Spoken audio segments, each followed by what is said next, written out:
Yeah, Fatima, you can start.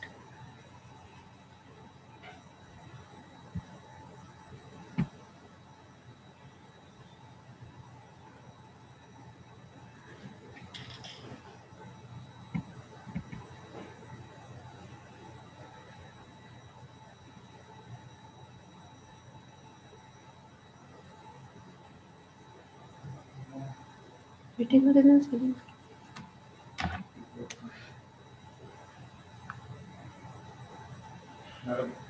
phone करो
I request everyone to please mute themselves since we're going to start the seminar.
A very good evening to one and all present here. I, Rajeshwari Puhan, on behalf of Bharati Vidyapeeth Institute of Management Studies and Research, Human Capital Club, and Association of Business Leaders and Entrepreneurs, with immense pleasure, like to take the proud privilege to welcome Honorable Dr. Vilas Rao Kadam, Regional Director, Bharati Vidyapeeth Educational Complex, Navi Mumbai, Dr. Anjali Kalse, Director, Bharati Vidyapeeth Institute of Management Studies and Research, Navi Mumbai. Resource person of the day, Mr. Lalit Kar, respected faculty members, and all participant delegates around the globe for today's international webinar on COVID and post-COVID human resource strategies. We are overwhelmed with amazing numbers of registration, which again proves that knowledge has no boundaries. The webinar is being hosted from India, a land of culture and diversity. And now, ladies and gentlemen, we request you to please stand up as we will be playing our national anthem. I would like to ask Saket and Usha to kindly play the national anthem. Over to you, Saket and Usha.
Participant नहीं करो unmute mute होता ना पहिला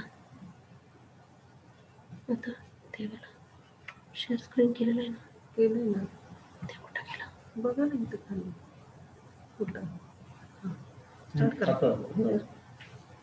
जनगण मन अधिनायक जय हे भारत भाग्य विधाता पंजाब सिंध गुजरात मराठा द्राविड उत्कल बंगा विंध्य हिमाचल यमुना गंगा उज्जल जलधि तरंगा तव शुभ नामे जागे तव शुभ आशीष मांगे गाहे तव जय गाथा जन गण मंगल दायक जय हे भारत भाग्य विधाता जय हे जय हे जय हे जय जय जय जय हे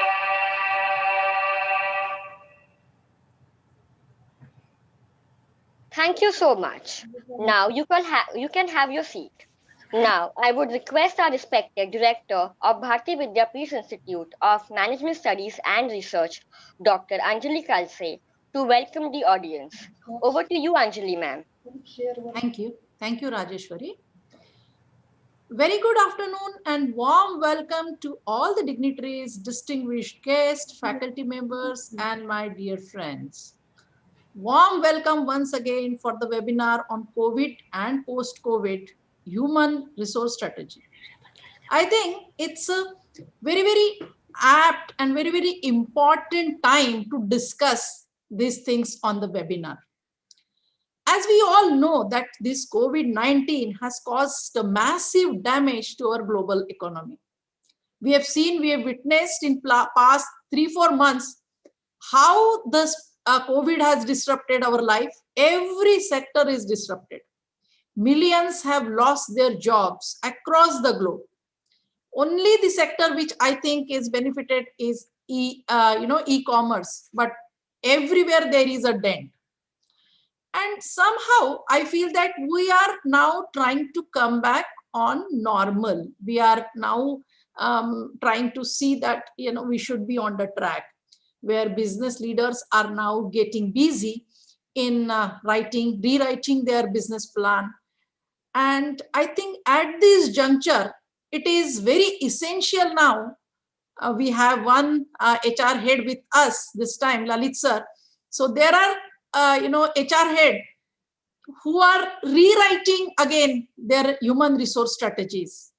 And according to me, we have witnessed for several months the different style of working, the kind of creativity we engage in work, and so many other things which we never thought before.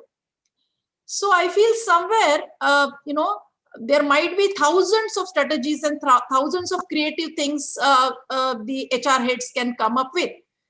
But basically, I feel that by and large, 4 things, if they can work on, I think it will be much more beneficial for the employee, and not only for the employee, for the business, and overall, it will be a win-win situation, and it will be very much productive. The first thing which, it is, you just reflect back on this 7-8 months experience, and you will find that, yes, whatever I'm talking is quite relevant and can be rethinked. First key area which I feel is the technology enabled flexible work location.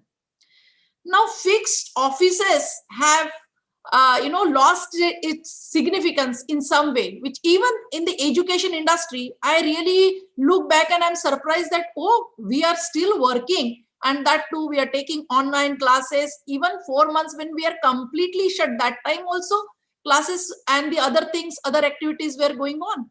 So it is quite possible. So I think this flexible work location, because we are somewhere, IT sector, I can understand they are already adopted this particular concept. But somewhere the very conventional kind of business, the education and the related things, we have a fixed mindset where I feel that the decision maker should think of, as long as you are getting productivity, I think they should not bother about the things, whether the employees are coming or not. So, but they should think of this, technology enabled, flexible, I can say, the work location. Then the very important thing has come up, we have witnessed in past 6-7 months, is the flexible work schedule. I think that we have seen, but now we have to rethink and we have to rework on this, because now we have understood that teamwork is very important and very significant, and had played a very significant role during this time. So I think the more flexible work schedules should be thought of, and that liberty should be given to the employees.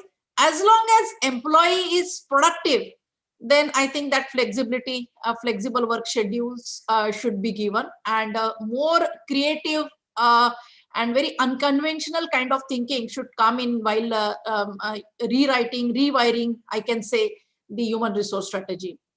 And third and very important, I must underline this, the generous employee health policies. Now, health policies, every organizations, they have got health policy. They go for the fitness policy. They have the insurance. They have the, they are trying to take care of their employees well. But now I think business leaders have understood that, yes, human resource is the vital resource for any organization, and their betterment should be at the most, they should prioritize, and it should be at the top level. So much more better healthcare facilities, than the insurance, the COVID insurance also I will include. Now we have included, many of the organizations have included that also. Then the workplace hygiene, that is also now from henceforth it will be very, very important. And I would like to underline here, liberal sick leave policy. Sick leave policy, we have seen that all these things. But again, we need to rethink creatively on this, and we have to reframe these things, because now time has taught us that how this human resource can come handy, and can be a vital resource, and can be a productive in such crisis. So yes, employer will understand, the decision maker will understand, and that yes, they need to look into all these policy, again rethink creatively. And again, I think the more full-time workforce, the importance of more full-time workforce, we business leaders have understood now, because earlier the trend was outsourcing the things, and they have faced a huge huge resource crunch, huge manpower crunch during this crisis time. So I think we need to rethink again about our vital source, and maybe the full-time workforce organizations need to engage in their business now. We have seen past 15-20 years much more focus was on outsourcing, but I think this is a high time now. We have to think about our resource, that is the full-time workforce. We have to see. And I think all the other policies, I'm talking about 4 major key areas. Based on these major key areas, more creative policies, which definitely can give that satisfaction to the employees, and definitely happy and satisfied employee will be a productive employee. So entire, I think, mindset need to be changed. We need to start working on our mindset now. We have to go with a very unconventional way in this new normal, I can say. So I think we have Lalit sir with us, who is heading HR, and he can come up and with the more on this human resource policies, and maybe he must be engaging himself in the rewriting. But my only urge is, like, sir, these 4 areas you must be working, but creatively, please think over it. And I think the coming days, I'm hoping that we are going towards normal, and it will be, I'm hopeful that everything will be very, very normal.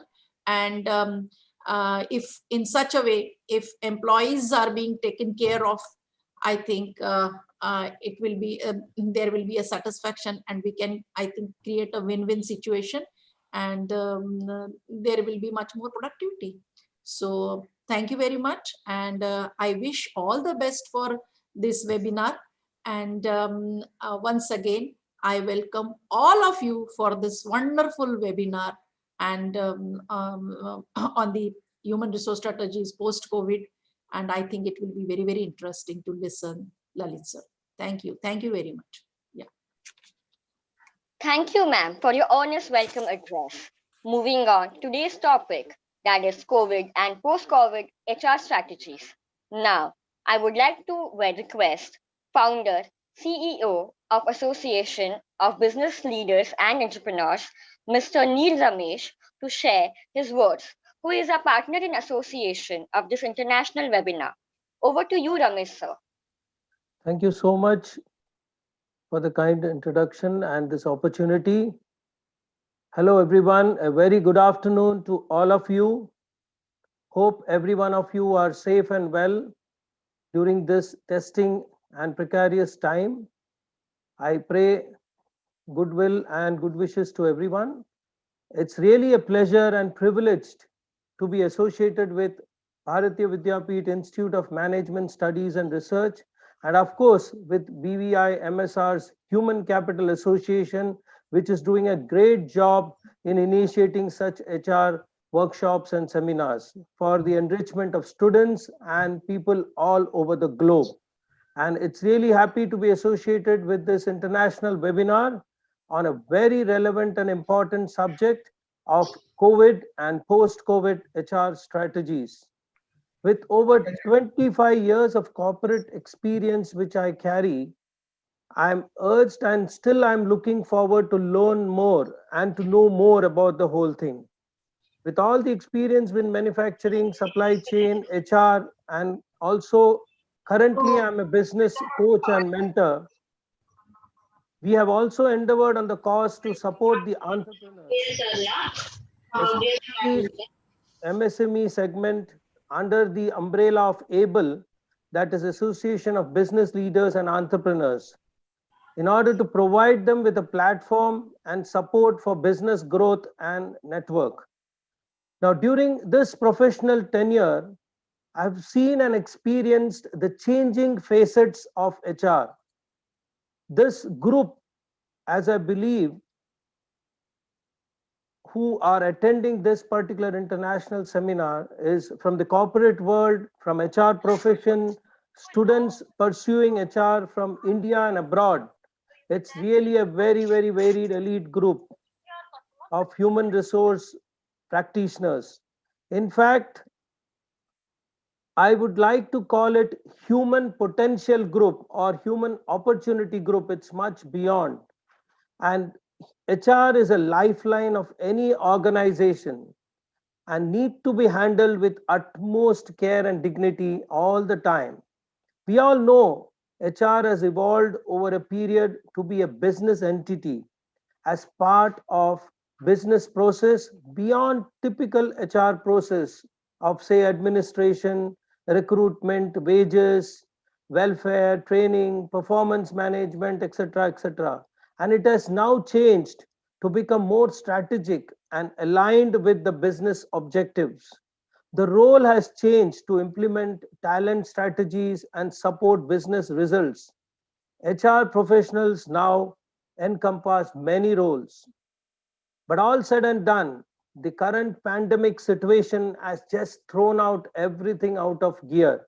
Yes, it has caused tremendous disruption in our lives, lifestyle, profession, business, and almost every aspect of our being.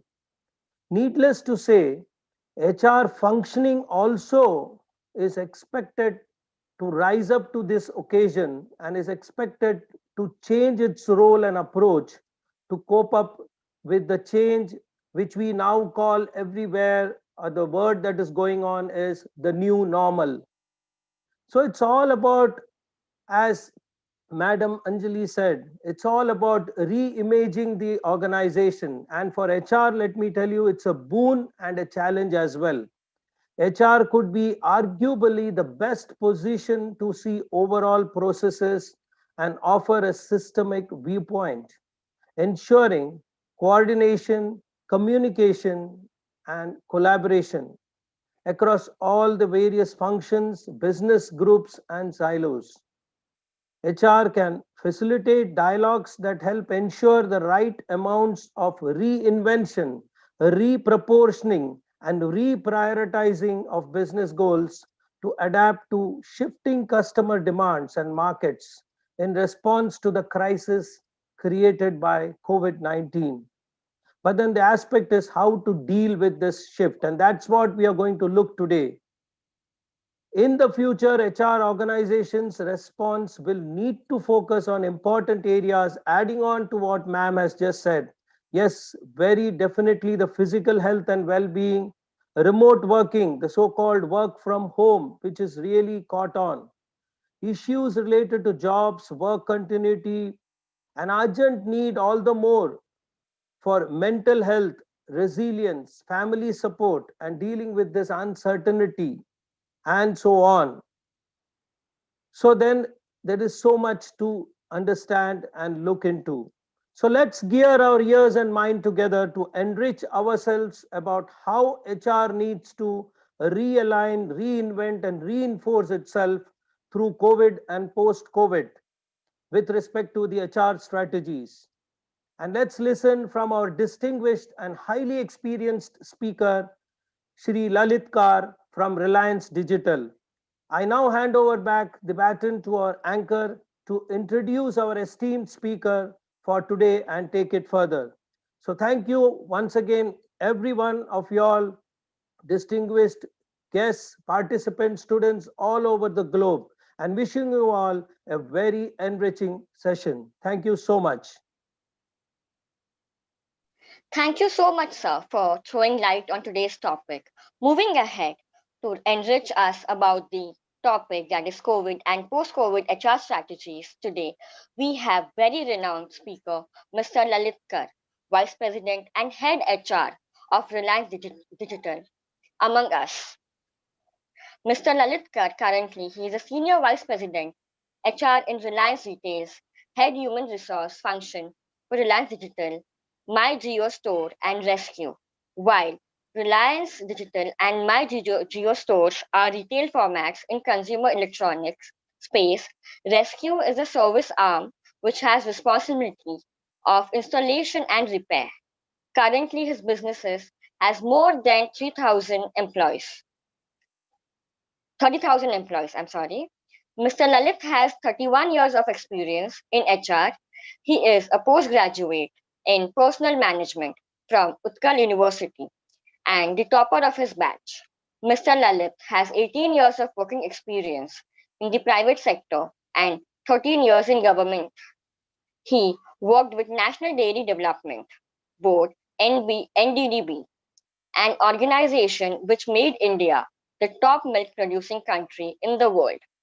Mr. Lalit joined Reliance Retail in its agribusiness in 2005 and served for about 10 years in retail formats like Reliance Fresh, Fashion and Lifestyle, and Reliance Digital. In 2015, he joined Mumbai Airport as its human resource head and served there for 3.5 years. He joined back Reliance in 2019. Mr. Lalit has experience in complete spectrum of HR, starting from industrial relations to organizational development. He has been associated in 3 startups and 1 closure of business. Mr. Lalit has made contribution to magazines like Human Capital and HR Katha. Mr. Lalit, it's a true pleasure to have you with us today. Now, I would like to request our speaker of the day, Mr. Lalit Kar, to take the center and proceed with the webinar. Over to you, Lalit sir. Thank you very much. Am I audible? Am I visible? So you're audible, but you're not visible yet. Okay. You're visible now, sir. Thank you very much. Thank you so much. Thank you very much for giving me this honor of speaking on this August platform. Respected Dr. Vilas Rao Kadam, Regional Director, Dr. Anjali Kalse, the Director, Mr. Neil Ramesh, and Mr. Kuldeep Bhalerao. Very good evening. And this is a very, very interesting topic which was given to me. And my whole talk would comprise both micro and macro sides. When I refer to micro, it is about our response, Reliance's response to COVID. How did we respond to this unprecedented situation? And second thing is, what are the other macro changes those are happening at the moment? And third is how, according to me, the future will respond to the post-COVID situation. Maybe the topic is very, very relevant today. As I read in the Economic Times today about the fact that the experiment of the vaccine by Pfizer is about with a success rate of over 90%, which is something astounding. It is very, very impressive. If that happens, maybe it is not very far when things will be back to normal. But as Mr. Neil Ramesh told, to back to a new normal. And how that new normal look like? That is the last part of what according to me would be the case. Now, let me start with a bit about Reliance, because I find some people who are from outside India, they might not know Reliance as much as the people in India know. Basically, Reliance is a company which deals with energy, petrochemicals, textiles, retail, and telecom. And it has a 8% share of India's export. It is the highest income tax paying company in the country. And the last year turnover was close to 7 lakh crore rupees. And with a few investments that have come to Reliance Technology Jio platform, plus Reliance Retail, the true potential of this company has been unlocked. And though it was ranked 96th to start with in this year, after this unlocking of potential, we are 42nd in terms of ranking in the Fortune 500 company. We have exceeded $200 billion in our market capitalization in terms of values. So this is the kind of wherever Reliance has won, it is either mostly it is number one in all the sectors it works with, and it is a constantly evolving company, constantly discovering company, constantly striving to do something more better, and that is the kind of core philosophy it has. It has got a tagline: is growth is life. So we constantly are in a project mode because we are constantly doing something better, higher, and more. That is what is the DNA of this company. So so we are in a constantly project mode. That is what I would say. So when this COVID happened, let me tell you, old timers like me, I'm 54 years old. So we never thought that this kind of situation would come and we have to work from home. And I remember on March 12, we were discussing how many people would be in the office, how many people would be at home, how do we maintain social distancing within the office, what kind of configurations would happen in the office. But gradually it was very clear that none of us would be there in the office.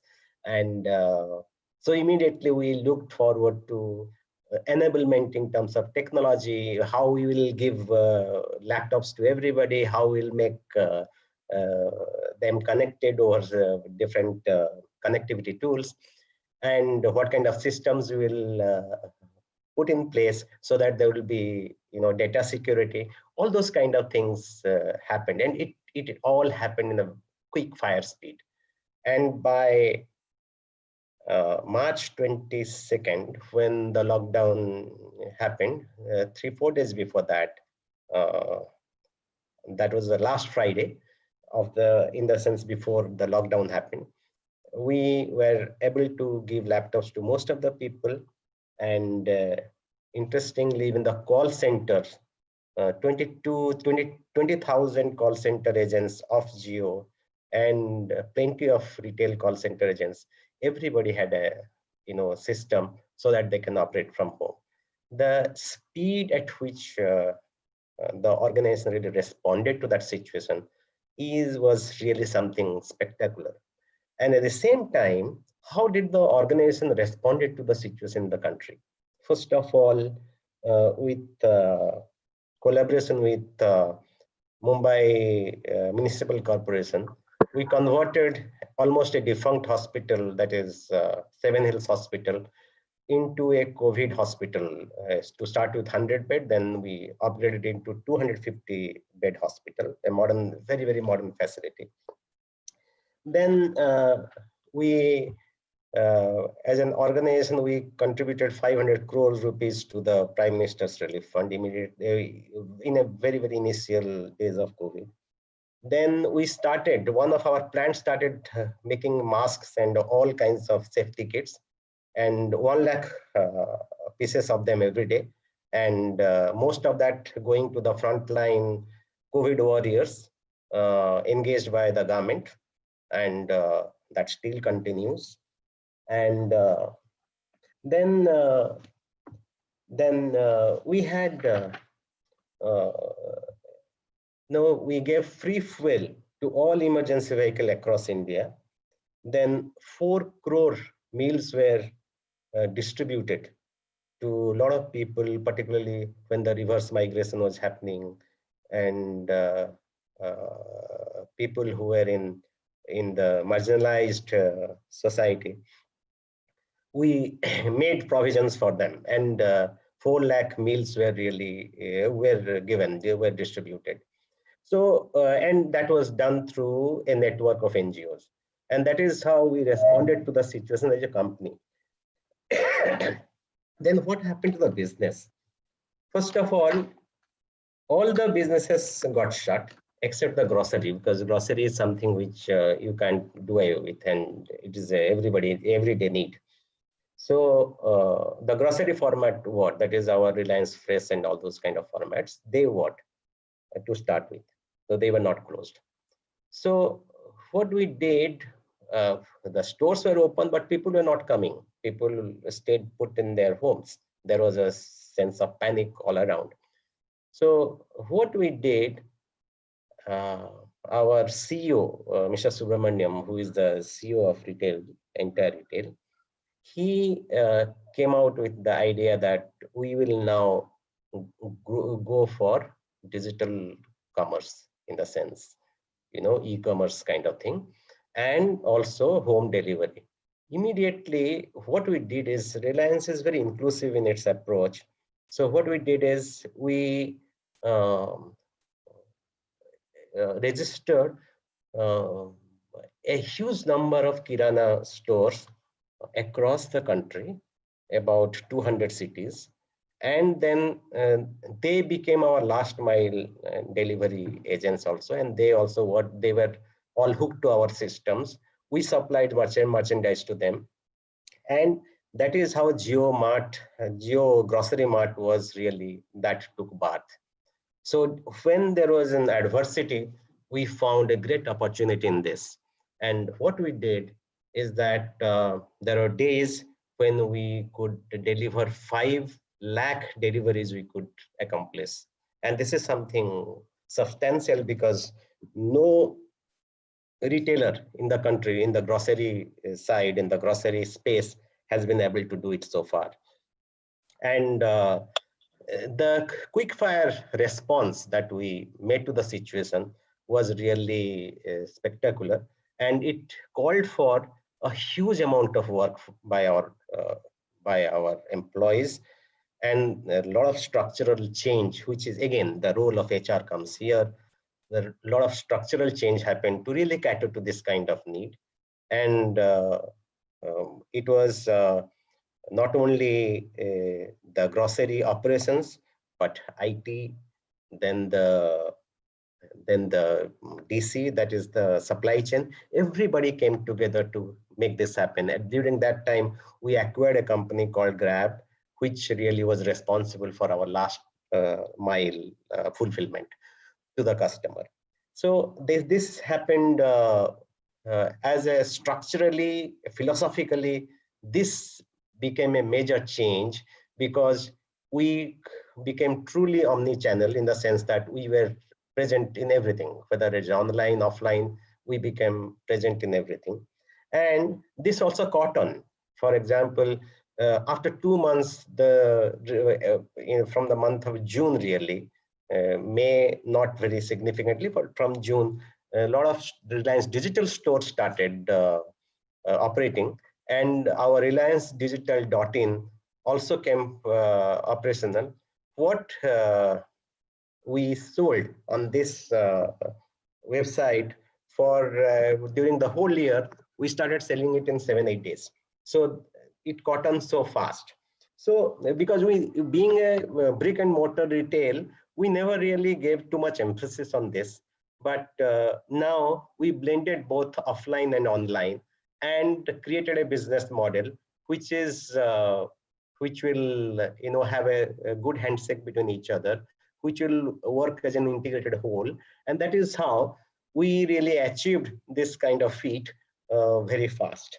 And then what happened during this time, Reliance as a company really had it attracted investors like Facebook, Qualcomm, then Google, to the Jio platforms. And there were a lot of investment which were made in Jio platform, making it just Jio platform exceeds 5 lakh crore today in terms of market capitalization. Similarly, investment started happening in Reliance Retail. That time, this acquisition, in the sense, the agreement between Big Bazaar also happened, Future Group. So when all this was happening, please, something which is unbelievable. The chairman of this company, Mr. Mukesh Ambani, used to spend hours together on the safety of people as well. So every day he would take review. Every day he would check whether people have got safety kits, whether sanitizers have reached, whether the thermometers have reached the stores. This kind of details he went into. And in fact, because of his passion, his drive, the whole consciousness of safety became such a huge priority for all of us that we started believing that this is number one priority for us. So what happened during this time, we recruited doctors in all the states where we operate. Then we recruited, we took, we tied off with hospitals. Then we created one of the huge isolation centers within our Reliance Corporate Park. Okay, then a lot of hotels were converted into isolation centers because the size of houses where in cities like Bombay, where people can infect other family members or they can get infected by other family members. So we ensure that employees stay in those hotels. Okay, so all this kind of work, which was really humongous in terms of the volume, in terms of the scale, and that is something which we ensured that people were kept, where safety was ensured to all the people. And what as HR, what we did, first of all, as I have told already, that we ensured connectivity. We ensured people have right systems so that they can work efficiently. And then we started a survey. Every day there is a system checker where people would tick whether they're fine or not, whether they have cough and cold, whether they have fever. All those kind of questions would be there. And the percentage of participation was more than 96%. And what happens, the moment there is something, we find that a person is not well, an HR person would call him and then find out if things are not okay, the doctor will reach out. So that is how we connected with a huge number of people in terms of their well-being, their safety, all those kind of things. Then what happened, we have got something called an emergency response system, which was always there. Reliance has that across India. Any employee, if he has any problem, any emergency, they can just call back on that number, and there will be some help that will be made available to him. So we beefed up, we strengthened that system altogether across the country. Then how would the employees take attendance? We created an in-house system whereby employees took their attendance. It shows their picture. It shows their what time they took the attendance, and where are they? In fact, which place are they from? Are they taking their attendance from? And there is something called Employee Experience, which is an app which was created, again developed in-house. It was created linking about 12 or 13 legacy softwares and platforms, which is very difficult. Had we given to any IT company to develop it, probably they would have charged something above 100 crores. And that was developed in-house by our technologist. And that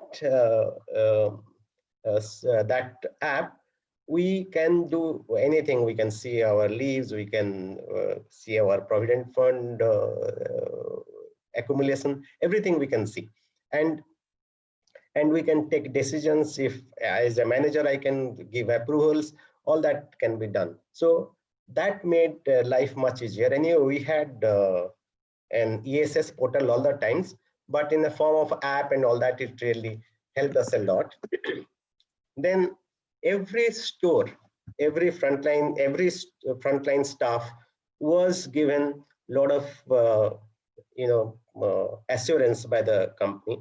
There were thermometers, sanitizers, masks, gloves, face shield, protection jackets, and immunity booster. We gave medicines every day, vitamin C and zinc to every member. Every day it was being given, so, and so that their immunity increases to fight COVID.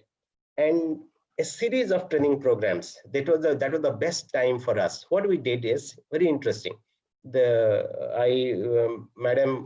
Anjali Madam was talking about creativity.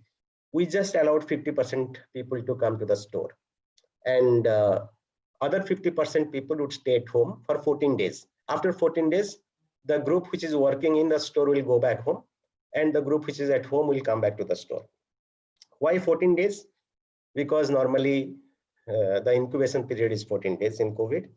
And second thing is, if somebody working in store has COVID, immediately we send back the whole batch and get back the batch at home, which is who is that batch is supposed to be at home quarantined. They should not step out.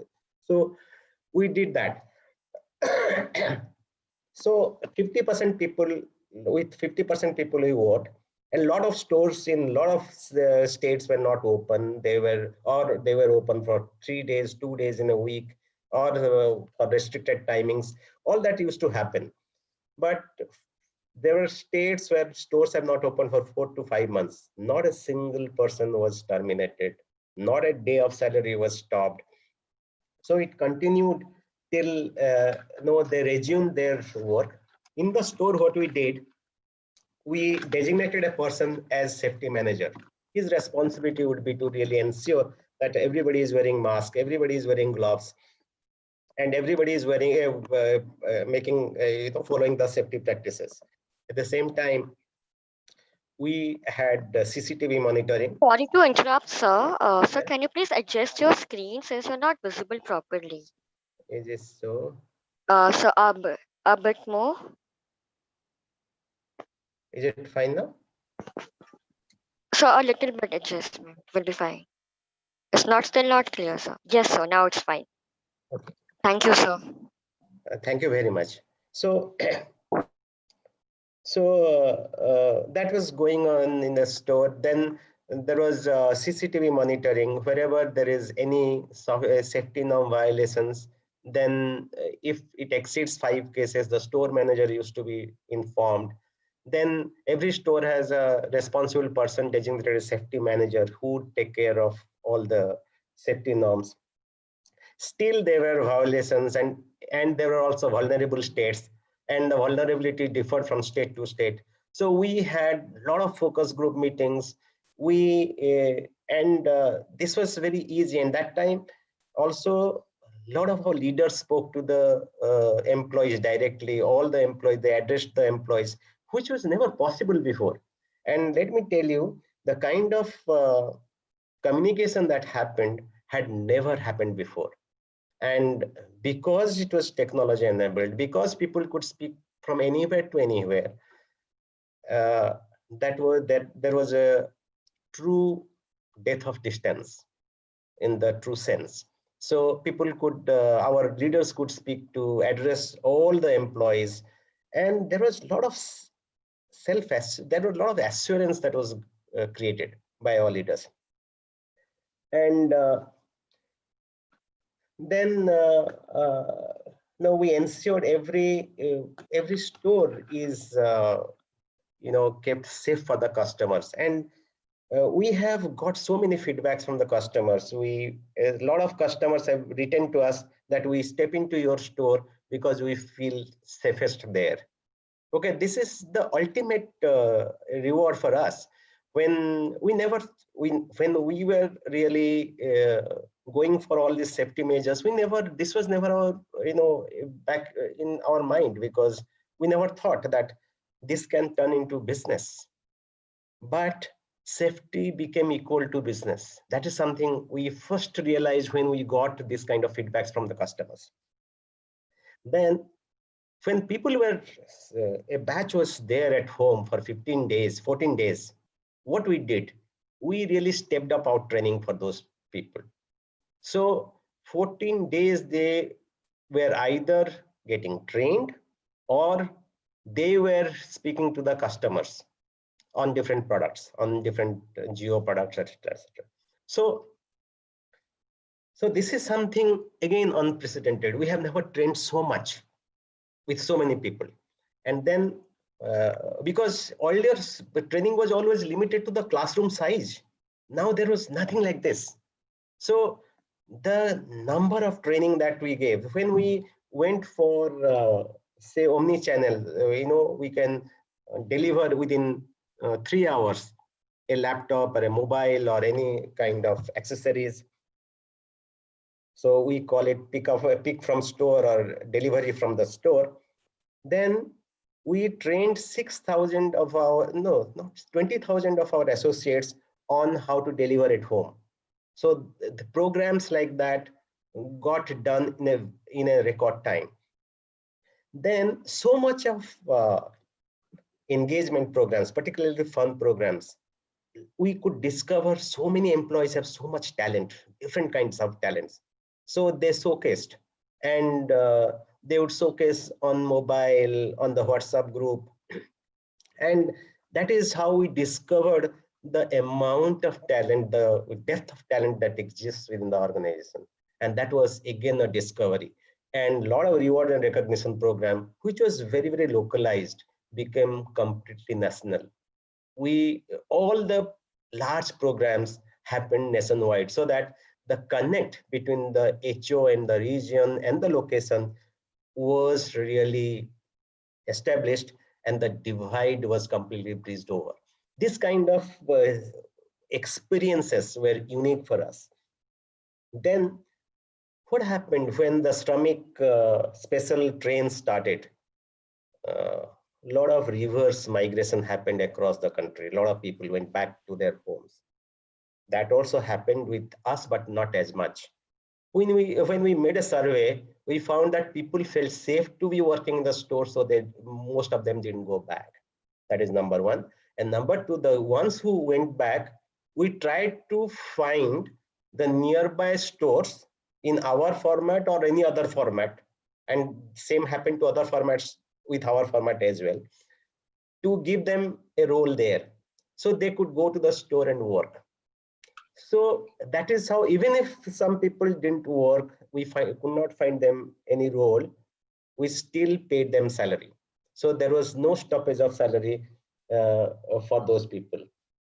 Then what happened? We found that by July, we were even making more sales than last year, July. And that continues. And it is because there is working from home, study from home, all that is happening. So a lot of laptops, mobile, and those kind of devices are being bought by people, our customers. So when that happened, from the that people, our stores were selling more than the last year, but we didn't, when we started, it was all annual operating plan targets, but the AOP numbers really went into winds because of this kind of unprecedented situation. So what we did, we used to give incentive based on AOP numbers. Now we changed it. Again, it's an innovation. What we did is that, like for like, if last year whatever sales the store was making, if this year same month they have made more, then employees will be entitled to get incentives. So we paid incentive. We started paying incentive from July onwards. Then we did recruitment through an app called Tile Digital, where an employee can open an app, can take the test, can give the interview based on the random questions that are thrown open to him, and that gets recorded, that gets stored, and we can find out which candidate, where he has interviewed, for which store. Okay. And we can, based on the competencies, we can take a call and we can either take a telephonic interview, or we can take an interview of the person physically if that was possible. And wherever possible, we used to recruit. Our recruitment didn't stop. Our assessment for promotions didn't stop. We again revived all these things because we understood that this is going to be life. This is going to be the new truth of life. Therefore, we should not, sooner we go back to our normal HR processes and career processes, reward processes, recruitment processes, better it is for us. So we went back very fast. Then in October, we recast the goals and objectives, because goals and objectives for the year was made based on the plan, which was drawn in March. Now, with the changed situation, we again recast our goals and objectives. So what were the learnings? Basically, the learnings were that work can happen remotely. Okay, that not in everything, but for in frontline, in manufacturing, in banks, insurance companies, in government, it cannot, you cannot operate from home. But lot of work according to our traditional mindset, it was not possible. But we realized it is possible that we can work from home. And you must give credit to 4G that was ushered by Reliance. So today, because we are able to conduct this kind of meetings because of the large bandwidth, and meetings became more focused. Okay, earlier meetings were not as focused. Now it was very, very focused. Then communication became easier, faster. And what happened, leaders really could meet with a large number of people. And all the HR processes can go as usual with slight modification. And of course, at certain times, little more difficulty, but it's fine. And maximum amount of employee involvement can happen. Huge amount of employee involvement can happen, whether it is any reward and recognition, any fun activity, or any kind of suggestions. So the inclusion of all the levels across regions is possible, which is far better than being in the traditional setup. Then during this time, this is what is our experience. This is the HR strategy which we're talking about during the COVID time. But what is going forward? During this time, 2-3 major changes have happened. One is the Prime Minister, in the wake of Galwan standoff between India and China, Prime Minister Mr. Modi gave a clarion call, that is Atmanirbhar Bharat. Atmanirbhar Bharat is not only self-reliant India, but it is about a capable India, building capabilities. And if you see today, our balance of trade between China and India, if you see, our import is about $66 billion, out of which about $54 billion is electronics. And yesterday, Mr. Ravi Shankar Prasad told about the fact that there are 9 such players from Apple ecosystems who have agreed to come to India. When those people come to India, and it would not be difficult for Apple to really move to India to make a production. Already Samsung has come to India. And when that happens, there is a larger ecosystem that gets created. Okay, so it is very important that a lot of FDIs come, but when that comes, there will be newer skills that will be required. And though it looks difficult now, but with time, those skills get created.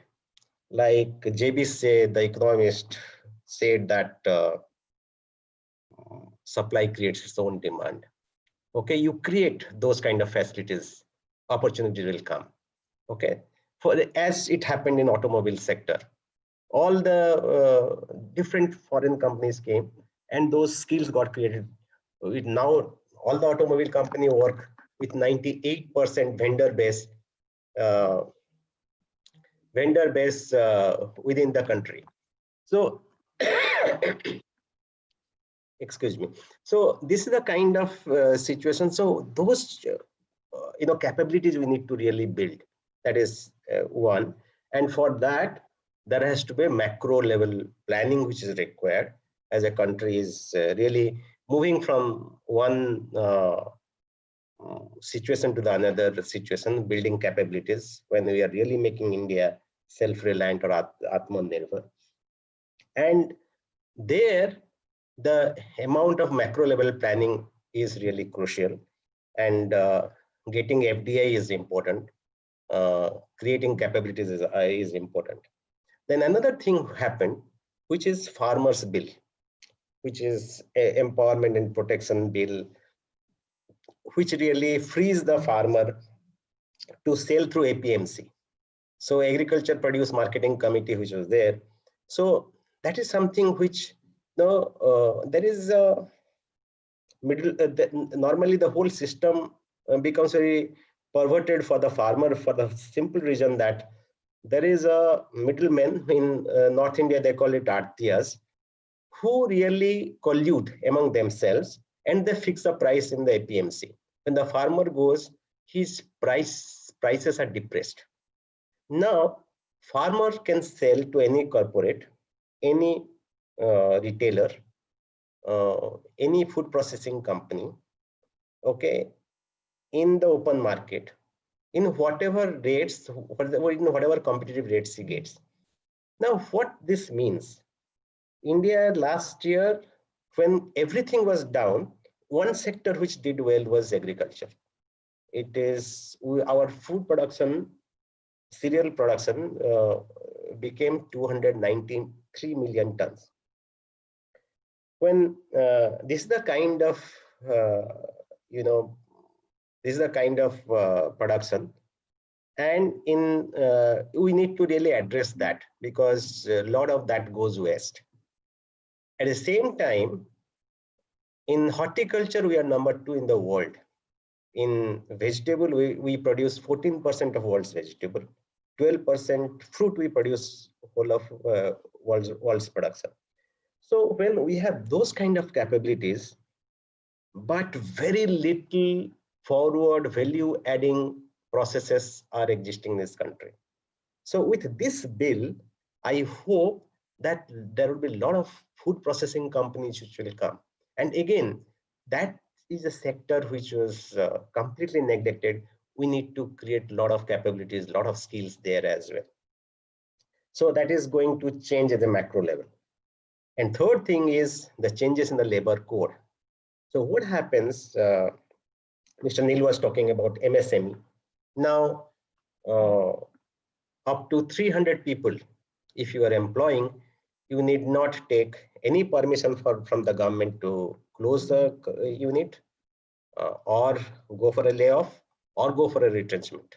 So that gives an enormous power to an MSME entrepreneur. So what happened, if you see India's MSMEs, they export, their share of export is 48%. We don't, normally people don't know about such things. Okay, so there is a huge amount of potential that exists. And with this kind of freedom, this kind of liberalism, it is important that the MSMEs, blossom, they do better. And the manner in which they used to flounder will not happen. That is what I hope. So international trade is at the moment in its low, but liberalization should continue, because that is something which comes with growth, employment, and lowering of inflation. And therefore, India should be little open, but at the same time, I'm of the view that which are not required or which are least priority things. When Prime Minister was talking about Atmanirbhar Bharat, he was talking about toys. In fact, if you see, India's toy market is about 7,000 crores, 6,000 crores gets imported from China. So we can avoid such kind of imports. It is another thing that today India's foreign reserve is about $550 billion. So, but that doesn't mean that we can become negligent in terms of our priorities. So wherever we need to have a great amount of international trade, we must. And at the same time, I must say that after this WTO and GATT and WTO, you don't have much option. You have to honor the international trade agreements. At the same time, it is as customers, it is our responsibility to exercise those kind of priorities as to what we buy and from which market. That is something which is very, very important for ensuring that MSMEs thrive, ensuring that our own domestic industries thrive in certain sectors. Now, see the recent changes, whatever happening. Now, the GST collection in October is about 105 lakh crores, which is about 10% more than the GST collection last year, October. That was 95 lakh crore. And the Purchasing Managers Index, which is typically private sector buying of services and manufactured goods, it is about 54.1% in October this year, which was 49%. It is not percent, it is an index. So 49.7 in September. So the economy is looking up. So with this, we can believe that, with the news of Pfizer manufacturing the vaccine, we may hope that situations will be back to normal very soon. But what has happened? A lot of you who have studied organizational behavior would have studied theory X and theory Y. Theory X and theory Y is a set of assumptions about people. Theory X managers think that people are essentially lazy, they need to be pushed, they need to be flogged to really get work done. Whereas theory Y managers think that people are essentially, they want to do well, they want to excel, they want to give a great result on whatever they do. So what happens now during this experience, people like me who thought that, no, how can a company work remotely, have understood that it can work even better, okay, have gone through that change, mindset change. So now let us come to the urban locations. And you know that how expensive is urban space is. Okay, so the office locations, the office premises itself is very, very expensive. It is one of the major cost factors. So now the employers think whether we need to really have all the people in the office. For example, long back, even before the pandemic set in, TCS had already declared that they will have only 25% people by 2025 in the office. So that is how I feel that with this kind of situation and this realization, a lot of office space will be released. I completely agree with Director Madam that we don't need so much of space. Okay, like in his introductory speech, Dr. Anjali Kalse was talking about that. So now when the urban space will be released, okay, now situation will come that a lot of companies will check who are the people who need to come, who are the people who can work from home. So there'll be, the HR manager will face two kinds of requests. There will be essential critical people who need to come but are not willing because they are now quite happy being at home. And there will be not so essential who can work from home, who we are not needing at office. They will be willing to come. So the first thing, when post-COVID, the HR manager has to start negotiating with the critical ones who don't want to come but need to come, with that group of people, and the ones who are not who are willing to come but are not essential to be in the office. Okay, with that two groups, the first thing is the HR manager has to discuss that, and that is how some kind of understanding has to come. Okay, so critical unwilling and non-critical willing. So that two groups of people. Then what will happen? A lot of people will work from anywhere, including their hometown or anywhere they choose. So, so what will happen? The cost, employee cost could reduce, because when you relocate an employee from, say, Raipur to Mumbai, you have to compensate because your house rent is higher, the cost of commuting is high. So cost of living in Mumbai is higher. So all those considerations are there. So the HR manager will be in a better situation of negotiating the compensation. The cost will go down. Third thing is, like conveyance allowance is a part of our cost to the company, cost to the, a lot of people will not need it because they will be working from somewhere and they need not come to office. Maybe there is working from home allowance will be required because they will be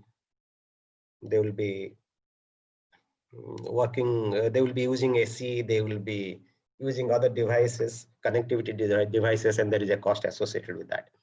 And maybe the Income Tax Act will also insert something like working from home allowance kind of thing. Okay, there can be some change which can come. Then in among other policies, the home office setup, including ergonomical chair and all those kind of things, that the corporates may offer, because this is what I'm talking, what is going to happen. Now, this is the time when the companies which are recruiting, which are in a growth trajectory already, and they're recruiting, some companies are doing it, and they have forgotten that there is a finite office space. Okay, so they're thinking that whenever they come, whenever the new normal comes back, people will still continue to work from home. At least there is some underlying assumption which has already been created. Because if they call everybody to the office, they will suddenly discover that they're out of space. So that kind of situation is happening, and recruiters are little unmindful at the moment, particularly in the high growth organizations. So therefore, it will be necessitated that work from home will become a part of, it will be an element of our life. It is going to happen. Now, this is the right time for companies to really tap who is the right talent, because they must really now understand who is the right talent and whom they will tap for future. They must engage in those kind of conversations. They must understand who is the right talent for them. They have time. So HR people must scout for the right talent. Whenever they need, they should be able to really onboard them. Now, another thing which is going to change, a lot of expats in the foreign countries, they didn't want to come to India because it involved change of location. It involved some difficulties. They can be onboarded while they're in that country. They can still become our employees. So that is the big change which is going to happen. And for retailers who have gone into digital commerce would need talent in the space of analytics, big data, AI, and all those kind of things, because now the enormity of data, the need to really create a uniform sense to the customer has become so important that we need to really create these kind of positions. In brick and mortar retail, we never really needed to do it, but now we will need it.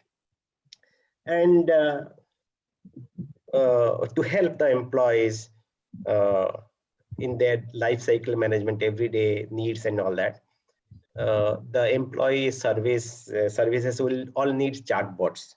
So a lot of those kind of things will happen, and which will really enhance the experience of employees.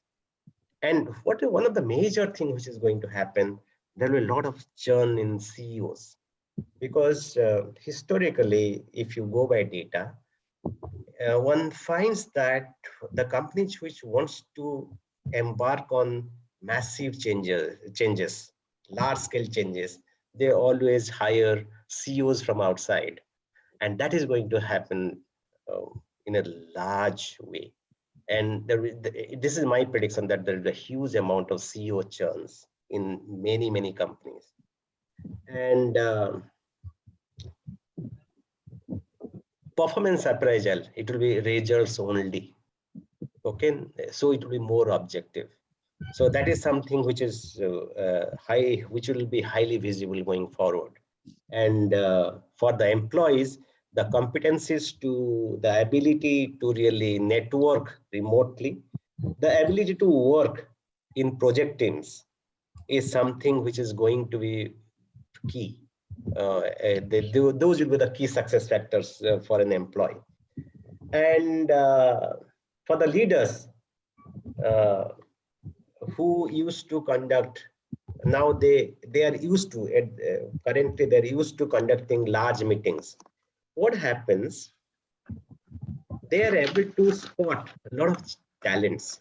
Earlier it was not possible, because there was always hierarchies, and hierarchies are blocks. They didn't have a complete visibility.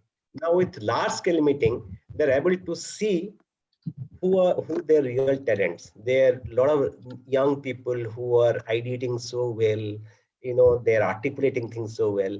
They're able to find those real talents. And with that, with the ability to reach so many people, I think the span of control will expand. A person will be able to manage more number of people at the same time. And second thing is that there will be a lot of delayering that is going to happen in the lot of levels which are there. See, typically what happens, there is a phenomenon called organizational arthritis. In the pyramidal organization with multi-levels, every joint, every crisscross is a joint, and that joint develops some kind of arthritis, like it happens to humans. Over time, the organization becomes less agile, the organization becomes less responsive to changes. So that organizational arthritis will be addressed much better with this kind of ability of the leaders to reach out to a large number of people, able to find the real talents with the organization, to be able to really see the depth of the talent in the organization. A lot of those kind of changes are going to happen. And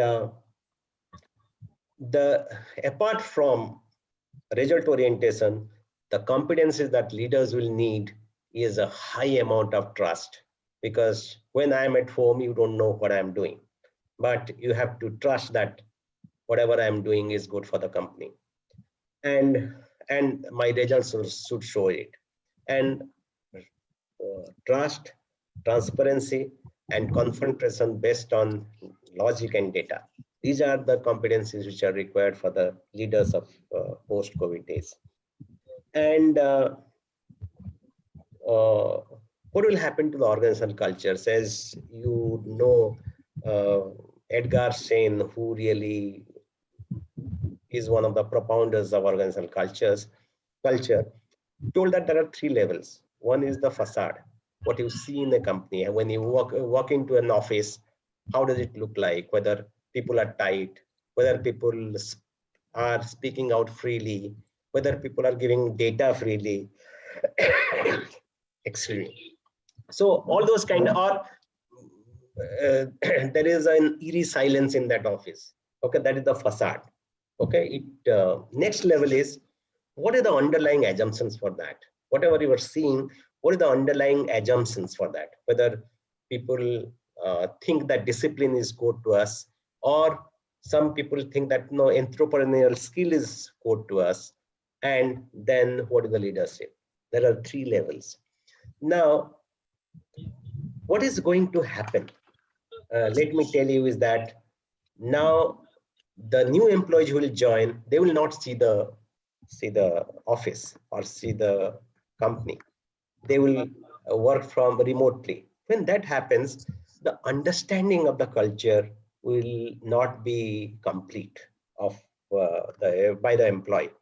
So here, the role of HR comes in terms of a very, very effective induction program and arrangements of virtual buddies and all those kind of things, so that the new employee is made comfortable very fast, and he understands, in what manner the organization expects him to behave. And organizational communication has become very, very frequent now. So so it will be less hierarchical. Of course, I have already told that. And what will the workforce design? There will be core manpower, as Madam was talking about. Then there will be outsourced manpower. Then there will be some gigs as well as freelancers. And then there is technology.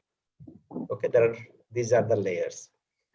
Now, in the short term, technology and outsourcing always compete with each other, because technology very easily takes away your repetitive jobs.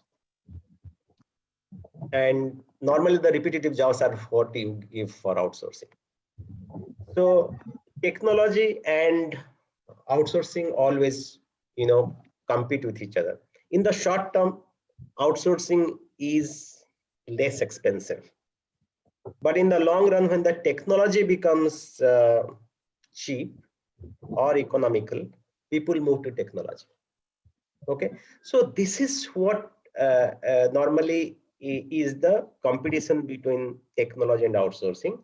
And then, for example, if I have to make a big organization and I have to enter every nook and corner of this country, Reliance Digital.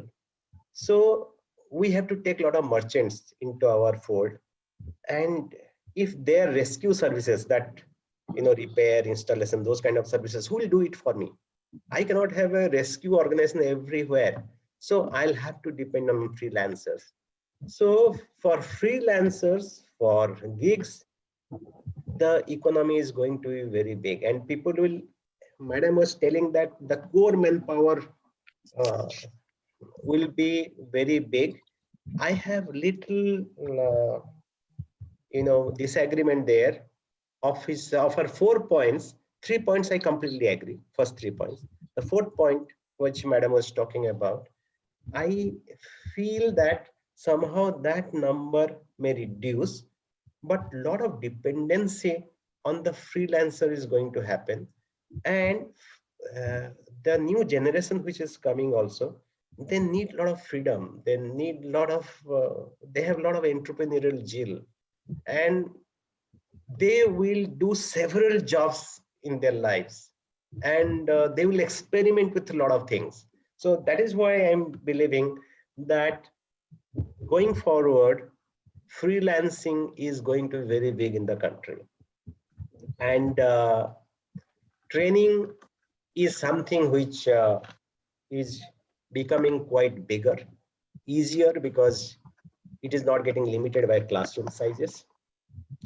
And I believe a lot of lives will be touched, and HR should not just think about process improvement, but touch those lives of people with care, concern, uh, care and concern, and with a lot of commitment. Okay, this is what I would say today. Thank you very much for your patience. Thank you very much for really giving me this opportunity. Thank you very much.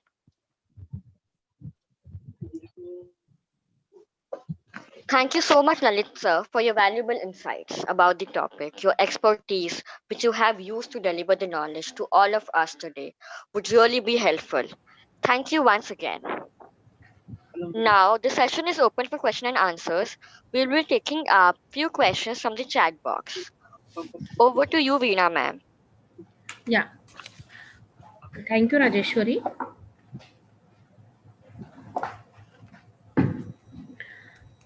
Yes, sir. We have a question from Mr. Prasad K. His question is, how should we adopt to new normal post-COVID, and what are necessary changes in line with corporate sector?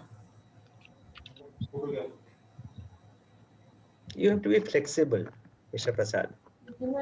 And whatever new skills that are relevant, important, we need to really acquire those skills. Things are going to change, which will necessitate your adjustment to an extent. And maybe a lot of old skills will not be required, but a lot of new skills will emerge.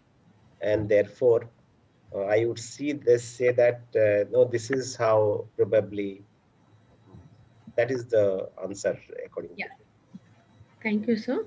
So another question from Riya Sachdeva. Due to this ongoing pandemic, can we expect good opportunities in near future? Yes, I was telling that everything is looking very much better than expected and earlier than expected. I was talking about October GST collection. GST will be collected, only GST will be better if the economic activities have really grown. So that has happened. So, and all the top management colleges already, you would know that, campus recruitment is happening as usual. So, and as time passes, maybe over next 3-4 months, a lot of things will change. That is what I believe. Yeah. So another question from Prasad K. itself. Why do we depend upon the electronic goods accessories from China, and why a big country like India is lagging in manufacturing of such goods? Yeah, it is. It has got to do with the historical reasons. There are two things now I see. A lot of companies from China are moving to Vietnam. Why they are moving to Vietnam? Because Vietnam is also a communist country. The amount of predictability in Vietnam is very high, as is in China, in terms of the political scenario, the environmental reasons. That is one. Second thing is, in 1980s, China and Indian economy were almost at the same level. But after that, everything changed. And because they had a very different approach. So they identified certain zones, one zone for electronics, one zone for footwear, another zone for luggage, like that. So when this happened, there was an economy of scale, plus there is a huge amount of, there are labor laws. I have been to China, I have set up an office in China. So there are labor laws, but those labor laws are, that is pertaining to hours of work, pertaining to basic minimum wages, those kind of labor laws. But hiring and firing are very easy in China in that sense. Okay, you have to just give compensation and that's it. Whatever is required, you just give that compensation and you can get rid of with that employee. And in India, those kind of things were not there, at least with this labor codes which are changing. It will give some amount of breather to the employers. And second thing is what is important for a country. Okay, so in India, there are a lot of social factors which become very important for us. A lot of rights, individual rights, which become important for us, whereas economy remain important in China. So in India, economics always chased politics, whereas in China, politics chased economy after 1980, and that really made the significant change. And when they made electronics as one of the, they became the global powerhouse of products and manufacturing.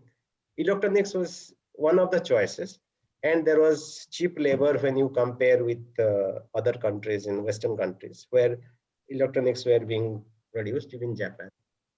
In Japan, the wages went high, and in China, it has also gone higher. So now there are a lot of other destinations which people are moving to. For example, countries like Indonesia, Philippines, and all those countries, are becoming preferred choice. Bangladesh has become the preferred choice for textile. So a lot of those kind of things, changes are also happening. Now, what I was hinting at is that with the ecosystem getting built, even companies like Apple, companies like Samsung will come here. The moment that ecosystem gets built, you have got a big vendor based base, then other small companies will also come. So India can become an electronics giant if really we have a sincere efforts towards that. That is what I wanted to tell. It will take little time because skills need to be built, the capabilities need to be built. So it takes a little time, but that lag time is about, to me, about 2 years. So, one last question from our management student, Rajeshwari. Will the companies adopt to this work from home policy even after COVID situation? And that is what I am told. Because first of all, they will discover that the urban space is very expensive. Yeah. And their experience during the COVID time of managing people, of managing processes, has been quite good. At least in Reliance, we have had a very great experience. So, and I hope other companies have that also. So when that is possible, why would they spend so much money taking this urban space and making big offices, giving electricity bills, having large canteens, and all those kind of things? Okay, so, but a lot of people, but when you have a physical organization, what happens? It is some kind of what they call, it's a very living body. Okay, so you connect with people. A lot of people step out from home. For example, a girl like you, okay, who suppose you are married, you have got um, your in-laws, everybody in a small house. Every day you need little break away from that situation, because that is a need. So a lot of people will need that as well.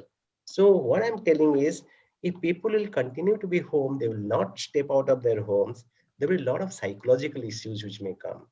And therefore the companies, you should have counselors, they should have tie up with psychiatrists.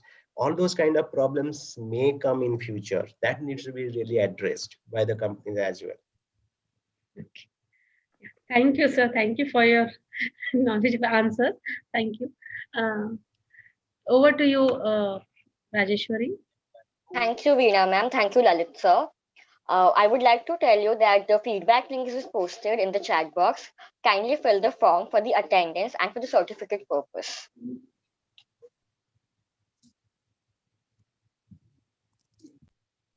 Now, I would like to take a privilege of proposing vote of thanks on this occasion to all the dignitaries who have witnessed a memorable and successful international webinar with more than 100 plus international registrations from the industry and academia from Philippines, Romania, Sri Lanka, Malaysia, Myanmar, Nepal, Bangladesh, Pakistan, Algeria, etc. I, Rajeshwari Puhan, on behalf of Human Capital Club, Bharati Vidyapeeth Institute of Management Studies and Research, extend vote of thanks to today's respected resource person of the day, Mr. Lalit Kar. for not only sparing his valuable time, but also for enlightening us with his commendable knowledge and experience. In this uncertain situation of pandemic, your words are going to be motivational and will definitely help everyone attending the session in their career ahead. I would like to thank Honorable Dr. Vilas Rao Kadam, Regional Director, Bharati Vidyapeeth Educational Complex, Navi Mumbai, Dr. Anjali Kalse, Director, BVIMSR, and Mr. Neil Ramesh, Founder and CEO of Association of Business Leaders and Entrepreneurs, for their encouragement and continuous support towards making this international webinar a successful event. I would also like to thank the organizing secretary and mentor, Human Capital Club, Professor Kuldeep Bhalera, conveners of the webinar, Dr. Manisha Wagmore and Professor Veena Kolte, for planning and successfully organizing such an informative and valuable webinar. Heartfelt thanks to all the teaching professionals, research scholars, and industry professions for their patient hearing and making this webinar successful with their enthusiastic participation. The success of this webinar wouldn't be possible without the expertise of the supporting team, Fatima Kadri, Usha Rani Mahapatra, Kajal Surya Rao, Priyanka Gund, and Saket Chaudhary. Thank you for their wholehearted involvement and best efforts taken towards completion of this task beyond their comfort zone. Thank you once again, everyone, for making this event a grand success. Now, I would request everyone to please switch on their cameras so we can take a group photo.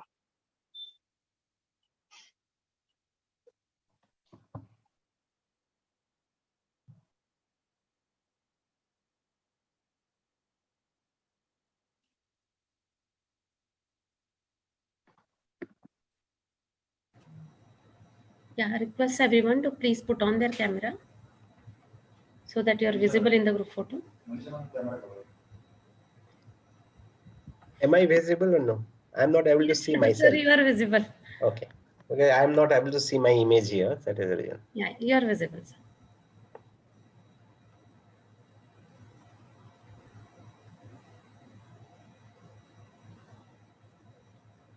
Priyanka, step back a little bit. You're not visible. Okay, yeah. Now you're visible.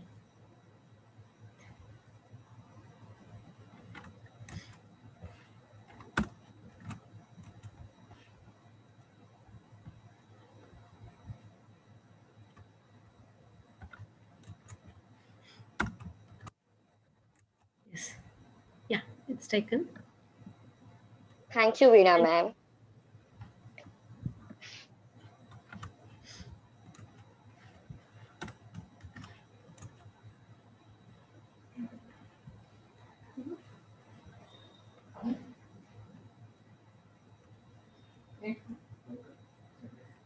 Thank you everyone for wonderful participation. Thank you.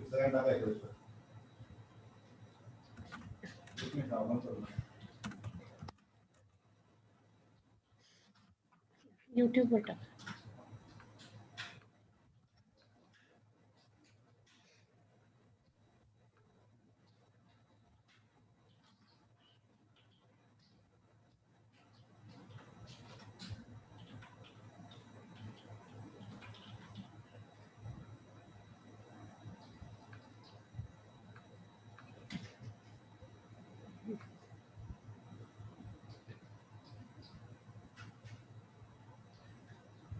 टाकले का YouTube वर ना